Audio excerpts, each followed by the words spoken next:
जय महाराज नीप करोड़ी। मैं सत्यम मिश्रा आप सभी के मध्य एक बार पुनः प्रस्तुत हूँ महाराज नीप करोड़ी की अनकही अनसुनी अनंत अमृत कथाओं को लेकर, जो शायद पहले कभी आपने नहीं सुनी। आज हम अपने इस एपिसोड में बताएंगे कि कैसे महाराज नीप करोड़ी एक कर्नल, विदेशी कर्नल का हृदय परिवर्तित करते हैं।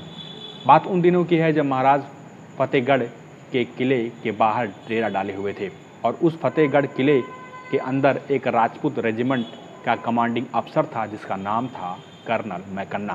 कर्नल मैकन्ना साधु संतों से चिढ़ा करता था, विशेष करके भारतीय साधु संतों से। बताते हैं जब कर्नल मैकन्ना किले से बाहर जाता था भ्रमण के लिए, तो जो अंदर किले के अंदर भारतीय सैनिक थे वो महाराज नीप करोड़ी से मिलने बाहर आते थे और उनके लिए दूध, फल, भोजन इत्यादि की व्यवस्था करते थे, उनकी सेवा करते थे। और जैसे ही कर्नल मैकन्ना के आने का समय हो जाता था वो सभी भारतीय सैनिक वापस किले में चले जाते थे। ये सिलसिला यूं ही चलता रहा। जब कर्नल बाहर जाता तो भारतीय सैनिक बाहर आते और महाराज के साथ जो है समय बिताते। एक दिन महाराज ने मनसा की कि क्यों ना इस विदेशी कर्नल मैकन्ना का हृदय परिवर्तित किया जाए, जो भारतीय साधु संतों के बारे में एक तरीके से गलत सोच रखता है। महाराज ने मन बना लिया और जैसे ही भारतीय सैनिक जब महाराज से मिलकर वापस किले में जाने लगे, तभी महाराज नीप करोड़ी भी उनके पीछे पीछे हो लिए और किले में प्रवेश कर गए। और तो और वो उस कमरे में चले गए जहां कर्नल मैकन्ना सोया करता था। उस बिस्तर पर जाकर विराजमान हो गए और वहीं लेट गए। इतने में ही जो अर्दली थी, जो सैनिक थे, वो तुरंत वहाँ पहुँचे और महाराज से आग्रह करने लगे कि महाराज उठ जाइए, कर्नल मैकन्ना के आने का समय हो रहा है। लेकिन महाराज नहीं माने, महाराज वहीं लेटे रहे। इतने में कर्नल मैकन्ना आ धमकता है और देखता है कि उसके बिस्तर पे एक भारतीय साधु अर्धनग्न अवस्था में जो है वो लेटा हुआ है। यह दृश्य देखकर वो आग बबूला हो उठता है और महाराज नीप करोड़ी को अपशब्द कहता है। हिंदी और अंग्रेजी भाषा में कई गालियाँ देता है। बताया जाता है कि इतनी भर्त्सना वह करता है कि वो बोलते बोलते उसके मुख से जो है थूक निकलने लगा। और कर्नल मैकन्ना यहीं नहीं रुकता, वो अपना चाबू निकालता है और हंटर से महाराज के शरीर पर कई वार करता है। महाराज को चोट देता है, चोट पहुंचाता है। कर्नल मैकन्ना जितना मारता था महाराज उतने मुस्कुराते थे। कर्नल मैकन्ना मारते मारते थक गया और महाराज यूं ही मुस्कुराते रहे। कर्नल मैकन्ना जब मार के थक गया तो उसने सोचा कि जिस हंटर की मार से एक बड़े बड़े हष्ट-पुष्ट व्यक्ति के मुख से चीख निकल सकती है, उसी हंटर के मार से आखिर ये कैसे भारतीय साधु मंद मंद मुस्कुरा रहा है। कर्नल मैकन्ना को ये विश्वास हो चला था कि ये कोई साधारण साधु नहीं है। उसके अंदर से जो भाव जागृत हो रहे थे, उसी के चलते वो भाव विभोर हो उठा और उसके हाथ से स्वतः ही हंटर छूटकर जमीन पर गिर गया।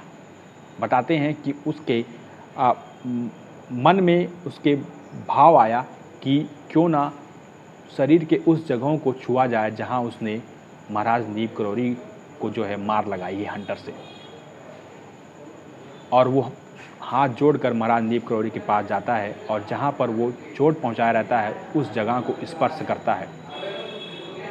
और बताते हैं कि महाराज नीप करोड़ी के शरीर के स्पर्श से उसके अंदर जो है एक अलग ही चैतन्यता उत्पन्न होती है, एक अलग ही शांति महसूस होती है कर्नल मैकन्ना को, और वो फिर वहीं चरणों में वो बैठ जाता है। कर्नल मैकन्ना महाराज नीप करोड़ी का पहला विदेशी भक्त बना।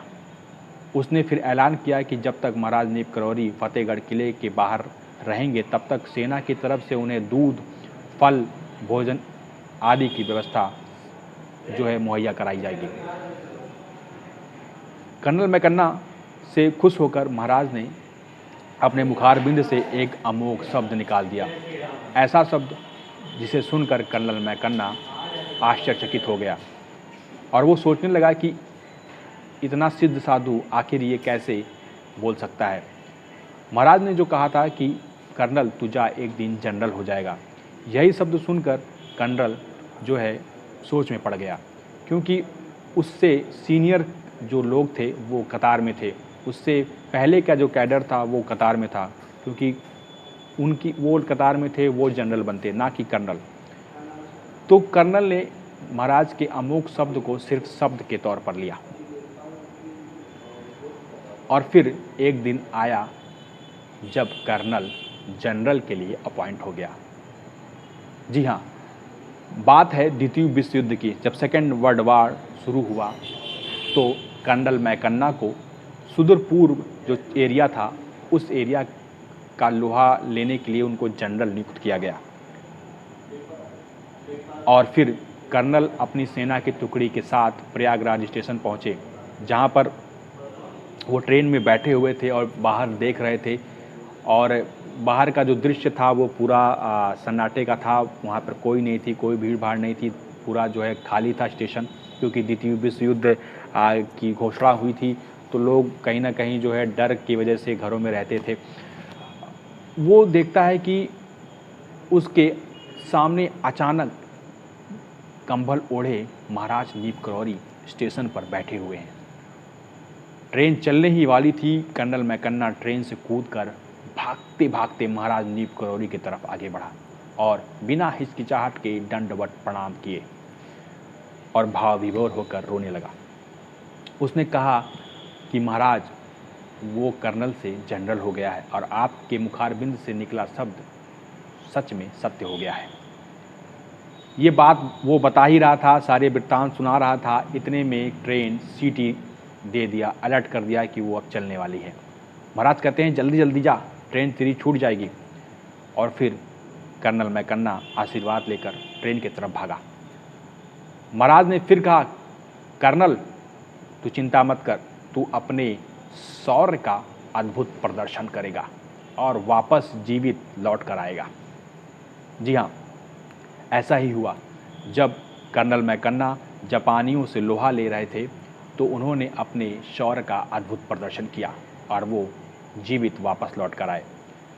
और जब वो लौट कर वापस आए और इंग्लैंड जाने लगे, भारत वापस जब आए और फिर भारत से इंग्लैंड जाने लगे, तो उनके अंदर महाराज से मिलने की तीव्र लालसा थी, लेकिन वो नहीं जानते थे कि महाराज जो है इस वक्त कहाँ विचरण कर रहे होंगे। वो टंडुला प्लेटफॉर्म पर थे। टंडुला प्लेटफॉर्म जो है सिकोहाबाद, आगरा, फरुखाबाद के आसपास लगता है। तो वो कर्नल मैकन्ना जानते थे कि महाराज का जो यही क्षेत्र है, महाराज यहीं कहीं आसपास घुमा करते हैं। उनकी लालसा थी कि महाराज के वो दर्शन कर लें इंग्लैंड जाने से पहले। इतने में ही उनके साथी जो कर्नल जोशी थे वो आ गए और कहे कि आप इधर उधर किसे देख रहे हैं, ऐसा लग रहा है कि आप किसी का इंतज़ार कर रहे हैं।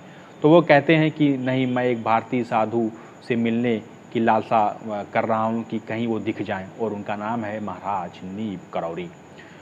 यह सुनकर कर्नल जोशी काफ़ी आश्चर्यचकित होते हैं, क्योंकि जो कर्नल मैकन्ना था वो भारतीय साधु संतों से चिढ़ा करता था, उनसे नफरत करते थे, उनसे घृणा करते थे।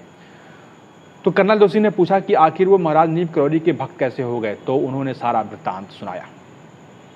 इतने में ही कर्नल जोशी ने देखा कि कोई बेंच पर कंबल ओढ़े लेटा हुआ है। तो उनके अंदर से भाव उत्पन्न हुआ कि कहीं ना कहीं ऐसा ना हो कि वो महाराज नीप करौरी ही हों।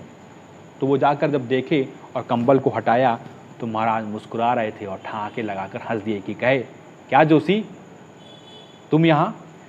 और यह शब्द सुनकर, यह दृश्य देखकर दूर खड़े मैकन्ना को मानो उनके भगवान मिल गए हों। वो तत्काल दौड़कर आए और बेंच पर लेटे महाराज नीप करौरी के पास गिर गए और रोने लगे।